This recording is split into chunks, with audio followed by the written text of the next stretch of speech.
ኧረ ልጄን አጽናኑልኝ ይላል አላሽ ለአባታችን ማንም ቲክቶከር ደጋፊ ባይኖሩ እኛ ልጆች ይደርሰንላል። አብሽር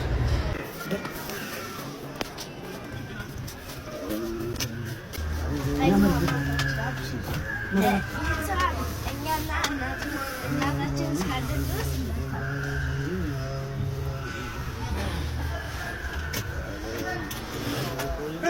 ያቆማሉ ለፈራህ እንዴ?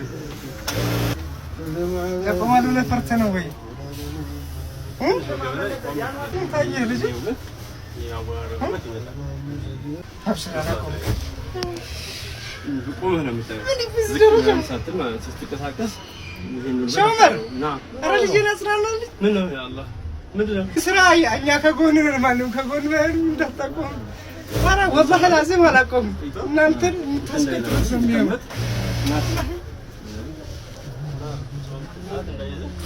እስማኤል እያየሁ ነው ጃፈር ይኸው ምን ነው አታልቅሳ የሆነ ነገር ስሜት ላይ አድርጎታል። እስኪ ንገረኝ ምክንያቱ ምንድን ነው?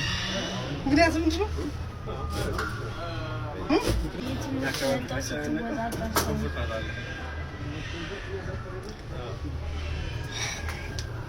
አባት ከልጁ ፊት አለቅስ ባግላ ታስለቅሰኝ ይበቃኛል። ደረስክልኝ እዚህ ደረጃ ያለቅስኩ እንደዚህ ትጨናችሁ አላህ አለ ወላሂ አላህ ማያሳፍር ነው። ወደኛ የመትሞች እስካሁን በባዶ አልተመለሰብንም። አካል የኔ መወጣጠር ነው ያስለቀሰህ አይደል? አንተ ግን በዚህ ደረጃ የለም። አንተ ፎከስ ማድረግ ያለበት ትምህርት ላይ ቁርአን ላይ ነው። አንተ እንደዚህ ታለቅስ ከሆነ እኮ እኔ ምንም አቅም የለኝም ማለት ነው። ገባህ? አንተ ጠንካራ መሆን ያለብህ እንጂ ባሽ ከኔ ባስካልቃሻ መሆን ጭራሽ አይተሰብም።